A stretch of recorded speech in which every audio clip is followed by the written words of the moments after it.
जय जवान जय किसान साथियों, मैं किसान आपका दोस्त आनंद गुजर, ग्राम बचखाल, तहसील खातेगांव, जिला देवास से। किसान भाइयों, आप लोगों के भाइयों, इसलिए किसान हित में वीडियो बनाता रहता हूं। तो किसान भाइयों, कुछ किसानों ने बीच में 2-3 दिन पहले मुझे पूछा था कि आप सरसों बोए कि नहीं, कुछ की फसल ख़राब हो गई थी उसके कारण।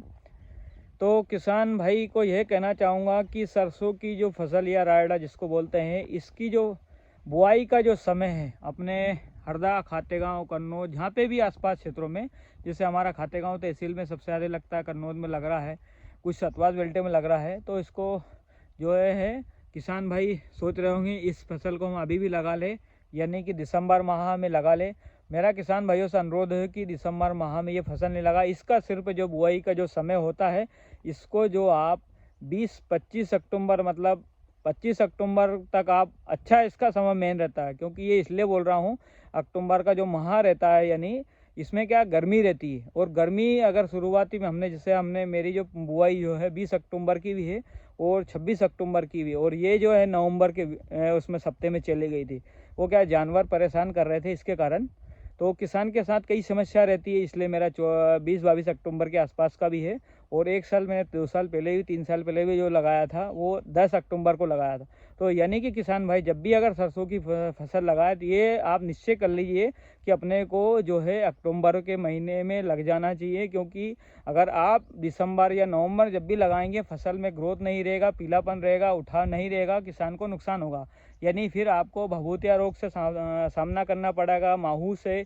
अभी जैसे मेरे कुछ 1-2 जगह मेरे को दिखा था माहू, वो किस पर्पज से आता है कि क्योंकि इस जो फसल, ये जो गर्मी के टेम्परेचर में बनेल है ये फसल ज़्यादातर, क्योंकि गर्मी अगर इसको जितनी ही मिलेगी उतना पौधा अच्छा रहेगा, बढ़ेगा, फूटेगा और हाइट लेगा।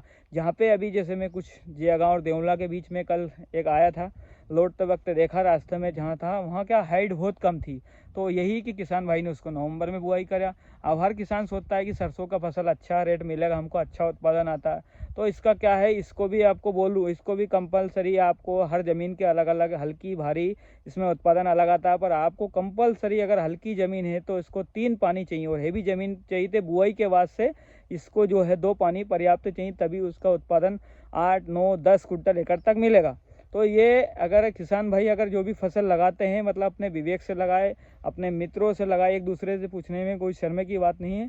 तो क्योंकि किसान संकोच करता है, पूरा एरिया रायडा लगा रहा है, सरसों लगा, मैं भी लगा दूं, पर उसको ये पूछना चाहिए कि भाई इसको अगले साल बोएंगे। अब जैसे अभी कुछ एरिया में, कुछ गाँव में जो पिछले साल का सरसों था, इस बार भी उग रहा है, हमने देखा है। इस बार बहुत घना हुआ कई जगह, जिससे डबल इस साल बुआई करी। तो ये भी ध्यान देना चाहिए। उसमें फिर अपना एक साल गेहूं का पैदा कर लीजिए। गेहूं में 2,4-D वगैरह, इनसे ये सरसों की जो फसल उगती है वो खत्म हो जाती है।